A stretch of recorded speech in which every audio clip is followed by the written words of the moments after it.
Hi friends, welcome back to my channel. నేనండి మహాలక్ష్మి. ఇవాళ మన వీడియోలో వచ్చేసి తందూరి పన్నీరు ఎలా రెడీ చేసుకోవాలి ఏమిటనే దాని గురించి మనం తెలుసుకుందాం. ఇవాళ వీడియో వచ్చేసి అదేనండి, ఎలాగా ఏమిటి ప్రాసెసింగ్ ఏమిటనేది తెలుసుకుందామండి.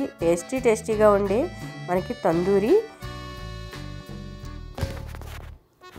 తందూరి పన్నీర్ అనేది ఇంట్లోనే ఎలాగా ఈజీ ప్రాసెసింగ్లో ఎలా రెడీ చేసుకోవాలి, 5 minutes లోపే మనం ఎలా రెడీ చేసుకోవాలనే దాని గురించి తెలుసుకుందాం. దాని కటింగ్ ఎలా చేయాలి, మన పీసెస్ ఎలా చేయాలి అనేది చూద్దాం. చూసారు కదండి, ఇక్కడ మనం ఒక క్యాప్సికమ్ అయితే ఫ్రెష్గా ఉన్నది తీసుకోండి, చాలా బాగుంటుంది.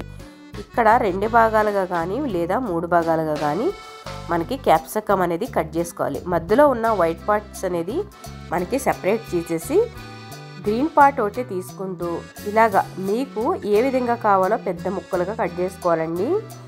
మరీ చిన్న ముక్కలు ఉండకూడదు. మనం రెస్టారెంట్కి వెళ్ళినప్పుడు రెస్టారెంట్ స్టైల్లో చేస్తున్నాం కాబట్టి మనకి ఇంట్లో ఉన్న అందుబాటులో ఉన్నటువంటి వాటితోనే చేస్తున్నాం కాబట్టి మనం ఇలాగా ఒక క్యాప్సికమ్ తీసుకొని ఇలాగ పెద్ద ముక్కలుగా ఉన్నది తీసుకోవాలండి. అంటే ఈ పీసెస్ వచ్చేసి ఇంత పీసెస్ అయినా ఉండాలి మినిమం. అవి మనం తినేటప్పుడు కరకరలాడుతూ ఉండాలండి. ఆ విధంగా చూసారు కదా, మనకి క్యాప్సికమ్ కానీ లేదా పన్నీర్ ముక్కలు కానీ ఒకే లెవెల్గా ఉండాలి. ఇక్కడ ఉల్లిపాయ ముక్కలు కూడా, ఇవి కూడా మనం 4 భాగాలుగా చేసి చిన్న ఉల్లిపాయలని పొరలుగా తీసుకుంటూ మనకి చాలా బాగుంటుందండి. ఇది వేరే టేస్టీగా ఉంటుంది. ఉల్లిపాయ ముక్కలు క్యాప్సికము పెద్దగా తీసినట్లయితే కనుక మనం వేరేగా తందూరి అంటారు కదా, ఆ విధంగా ట్రై చేద్దాం కదండి. చాలా బాగుంటుంది. మనకి బయట అయితే కనుక రోస్ట్ చేస్తూ ఉంటారు, లేదా మనకి ఏదైనా పుల్లల గుస్తు, అలా కాకుండా కొంచెం వేరేగా చాలా బాగుంటుంది. చాలా ఈజీ మెథడ్లో మనం చూద్దామండి. అందరికీ ఆ పుల్లలు ఉండాలని లేదు, లేదా రింగులు ఉండాలని లేదు. అందుబాటులో ఉండే వాటితో ఎలా రెడీ చేయాలనేది చూద్దాం. క్యాప్సికము, పన్నీరు, ఉల్లిపాయ వేసేసాం. నెక్స్ట్ వచ్చేసరికి కప్పుడు పెరుగు వేసుకోండి. ఇక్కడ 200 గ్రామ్ వరకు పెరుగు తీసుకున్నా, 100 గ్రామ్ వరకు క్యాప్సికము, ఒక్క ఉల్లిపాయ తీసుకున్నాం. అంతేనండి. మనం ఈ పెరుగు ఇవన్నీ కూడా బాగా పట్టాలండి, ఆ విధంగా కలుపుకోవాలి. ఇక్కడ వచ్చేసరికి పసుపు 1 teaspoon పసుపు, ఒక 2 స్పూన్ల వరకు కారం. మీరు తినే కారాన్ని బట్టి పెంచుకుని వేసుకోండి, బాగుంటుంది. మళ్ళీ మన తర్వాత వేస్తాము. ఇక్కడ రుచికి తగ్గంత ఉప్పు, ఇక్కడ 1 teaspoon వేసాను.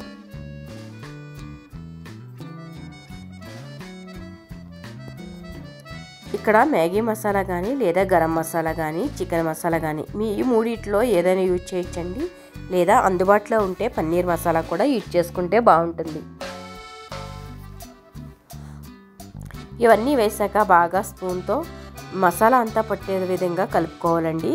మనకి పెరిగి కనుక సరిపోనట్లయితే కనుక 1 కప్పు ఇంకొంచెం వేసుకుంటూ కలుపుకోండి. నాకైతే ఇక్కడ పర్ఫెక్ట్గా 1 కప్పు అయితే సరిపోయింది. 200 గ్రామ్ పన్నీర్కి పర్ఫెక్ట్గా సరిపోయింది. అంతా నాకు తగినంతగా మోతాదులో నాకు సరిపోయిందండి.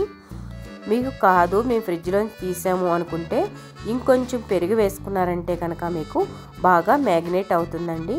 దీన్ని ఇలాగే 1 hour లేదా ఒక 2 గంటల పాటైనా కూడా మీరు సైడ్ పెట్టేయాలి. బాగా కలపాలండి. ఎలా కలపాలంటే మనకి ఉప్పు, కారం, పసుపు, మసాలా మనకి అన్నిటికీ కూడా బాగా పట్టుకునే విధంగా కలుపుకుంటూ ఇలాగా మొత్తం కలిపాక చూస్తారు కదా, మొత్తం కలిపేస్తారు కదా, అయిపోయింది కదా. అయిపోయాక మనం ఇలాగా మూత పెట్టేసి 2 గంటల పాటైనా మ్యాగ్నేట్ అవ్వడానికి వదిలేయండి. 2 గంటల తర్వాత చూసారంటే కనుక మీకు ఇలాగా మ్యాగ్నేట్ అయ్యి కిందకి దిగిపోతుందండి. ఎందుకంటే వాటర్ అబ్జర్వ్ అయిపోతుంది కాబట్టి. నెక్స్ట్ దాన్ని పక్కన పెట్టుకొని ఇక్కడైతే కనుక ఆయిల్ అనేది 1 స్పూన్ వేసుకోండి చాలు. పల్వా ఆకు అంటే బిర్యానీ ఆకు 1 కానీ 2 కానీ. ఇక్కడ హోల్ గరం మసాలా అంటే ఏలక్కాయ, దాల్చిన చెక్క, స్టార్ పువ్వు, ఒక చిన్న కప్పుడు ఉల్లిపాయలు బాగా సన్నగా తరుక్కున్న 1 ఉల్లిపాయ. ఈ ఉల్లిపాయ సన్నగా తరుక్కుని గోల్డెన్ కలర్ వచ్చే వరకు వేయించుకోవాలి. అప్పుడే కదా మనకి కలర్ అనేది బ్యూటిఫుల్ కలర్లో రెడ్ కలర్గా రావాలి. అంటే కూర ఎప్పుడు ఉల్లిపాయ అనేది బాగా వేగితేనే కలర్ అనేది వస్తుంది. ఇంకో పక్క పక్కడానికి ఏగడానికి పెట్టేసి మనం ఇక్కడ పసుపు వేసేసి కారం అయితే ఇక్కడ కూడా 2 స్పూన్లు వేసాను, పసుపు వేసాను, రుచికి తగ్గంత ఉప్పు. మనం అక్కడ మసాలాలో కూడా వేసుకున్నాము, చూసుకుని వేసుకోండి, లేదంటే ఎక్కువ అయిపోతుంది. చూసారు కదా, ఇలాగే మనం మసాలా అనేది కొంచెం ఎక్కువ మంట ఫ్లేమ్లో పెట్టుకోకుండా స్లో మోషన్లో మనం వేయించుకోవాలి, లేదంటే కనుక కారం ఉప్పు అన్నీ మాడిపోయే అవకాశం ఉంటుంది. నెక్స్ట్ వచ్చేసరికి ఇక్కడ 2 టమాటోలు బాగా మిక్సీ కొట్టుకుని పెట్టుకోవాలండి. అంటే ప్యూరీగా వస్తుంది కదా, మనకి జ్యూస్ లాగా వస్తుంది కదా, అది మనం ఈ కూరలో వేసామంటే కనుక టేస్ట్ బాగుంటుంది. ఎక్కువగా వేసినట్లయితే పులుపు వచ్చేస్తుంది. సో 2 టమాటాలు చాలు, అంతవరకు వేసుకుంటే చాలండి. ఎక్కువ వేసినా పుల్లగా ఉంటుంది తప్పితే టేస్ట్ అనేది రాదు. మనం అది పక్కన పెట్టేసి ఈ పక్కన కడాయి పెట్టుకొని కడాయిలో 1 టీ స్పూన్ వరకు ఆయిల్ వేసుకొని మనకి ఏదైతే తందూరి చేసుకుంటున్నామో, తందూరి పన్నీర్ చేసుకుంటున్నామో అది మనం ఇలాగా కడాయిలో వేసుకొని సన్న సెక్కలో వేయించుకోవాలి. తందూరి అంటే కాల్చుకోవాలి కదా పొయ్యి మీద, లేదా మాకు పుల్లగా గుచ్చి కాల్చాలి కదా అనుకుంటారు. అందరికీ అందుబాటులో లేనిది చూపిస్తున్నానండి నేను. నా దగ్గర ఉంది ఆల్రెడీ, అందరికీ అందుబాటులో ఉండవు కదండి. ఇది అందరికీ వీలుగా ఉండేటట్టు నేను ఇలా కడాయిలో వేయించుతున్నాను. లైట్గా వేయించుతాను, లైట్ గోల్డెన్ కలర్ వస్తే చాలు.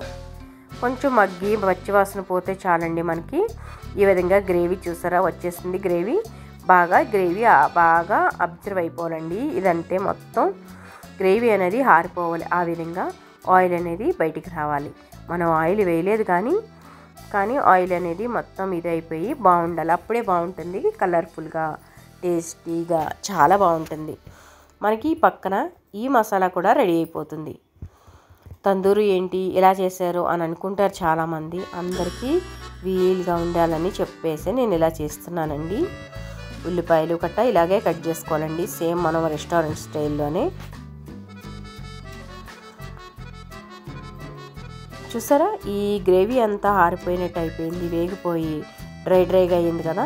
మనకి ఇంకొంచెం చాలండి, 1 మినిట్ పెట్టుకుంటే చాలు. చాలా ఈజీగా చేసేసుకోవచ్చు మనం ఇంట్లోనే, బయటికి వెళ్ళకుండా. 5 అయినా తినేయచ్చు. ఈ కూర సరిపోతుంది, 4 కానీ 5 కానీ. నేను ఇక్కడ డ్రైగా చేస్తున్నాను కాబట్టి 3 సరిపోతుంది. మీకు అదే గ్రేవీగా కావాలి అనుకునే వాళ్ళు ఇంకా వాటర్ యాడ్ చేసుకున్నారంటే 5 మందికి సరిపోతుంది. ఇంతేనండి, డ్రై మనకి తందూరి రెడీ అయిపోయింది. మసాలాతో పాటు ఎంత బాగుందో చూసారా. మీరు కావాలనుకుంటే ఇంకా డ్రై చేసుకుంటే చాలా బాగుంటుంది. మీరు వద్దనుకునే వాళ్ళు ఇంకా ఇలాగే మీరు సర్వ్ చేసుకోవచ్చండి. 1 నిమిషం పాటు మనకి ఏగాక ఇలాగే డ్రై చేసుకుంటే కనుక చపాతీతో కానీ, లేదా రోటీతో కానీ, పుల్కాతో కానీ, మీ ఇష్టం ఇదేదైనా, మీరు నాన్తో కానీ తీసుకుంటే చాలా బాగుంటుంది. నాన్కి అయితే కనుక అదిరిపోతుందండి. నాన్ కూడా నేను త్వరలోనే చేసి చూపిస్తాను. ఇక్కడ కస్తూరి మెతి 1 చిటికెడు తీసుకుని కస్తూరి మెతి వేసారంటే కనుక ఈ ఫ్లేవరు మనకి మరింత టేస్ట్ని పెంచుతుందండి. కస్తూరి మెంతి వేయడం వల్ల. ఇక్కడ నూనె లేదు, ఏమీ లేదు అని అనుకోవచ్చు. మీరు కావాలనుకున్న వాళ్ళు లాస్ట్లో బటర్ వేసుకోండి, ఫ్లేవర్ బాగుంటుంది, టేస్ట్ బాగుంటుంది మనకి. అలాగే డి విటమిన్ కూడా ఉంటుందండి దాంట్లో. సో కావాలనుకుంటే మీరు బటర్ వేసుకుంటే బాగుంటుంది, లేదా గీ వేసుకోండి, అంటే నెయ్యి. నేనైతే ఆయిల్తోనే చూపిస్తున్నాను. నేను అదే అంటున్నాను కదండి, మా ఇంట్లో అన్నీ ఉన్నాయి కానీ మీకు అందుబాటులో ఉండేటట్టుగా చూపిస్తున్నాను. ఇలాగా 1 ప్లేట్లోకి సర్వ్ చేసుకున్నారంటే కనుక అదిరిపోయే టేస్ట్తో ఉంటుందండి. మరింత పిల్లలైతే కనుక లొట్టలు వేసుకుంటే తింటారు, అంత బాగుంది. చూడడానికే కలర్ఫుల్గా ఎంత బాగుందో చూస్తారు కదా మీరే. ఇంకా పిల్లలైతే కనుక అస్సలు వదలరండి. ఖాళీ మనకి ఫోర్క్స్తో కూడా తినేయచ్చు, ఆ విధంగా ఉంది. లేదా స్పూన్తో కూడా తినేయచ్చు, అలా ఉందండి. నేనైతే కనుక ఇక్కడ చపాతీ పెడుతున్నాను. కొంచెం కూర అయితే వేసాను, కొంచెం కూర వేసేసి ఇలా చపాతీ పెడుతున్నాను. చపాతీకి కూడా చాలా బాగుంటుందండి. లేదా జీరా రైస్ కూడా వీలుగా చాలా బాగుంటుంది టేస్టీగా. ఈ మూడిట్లో ఏదైనా ట్రై చేయొచ్చండి. నాన్ కానీ జీరా రైస్ కానీ దేంట్లో అయినా బాగుంటుంది. ఇదే అని ప్రాక్టికల్గా ఏమీ లేదు. చూసారా, మనకి తందూరి అయితే రెడీ అయిపోయింది. పన్నీర్ తందూరి డ్రై మనకి రోస్ట్ రెడీ అయిపోయింది. ఈ విధంగా ట్రై చేశారంటే ఒక్కసారి ట్రై చేయండి. ఎలా వచ్చింది ఏంటి అనేది కామెంట్ చేయండి. ఎలా చేశారు, నేను చేసింది మీకు నచ్చిందా లేదనేది కూడా చేయండి friends. Thank you so much. ఇంకో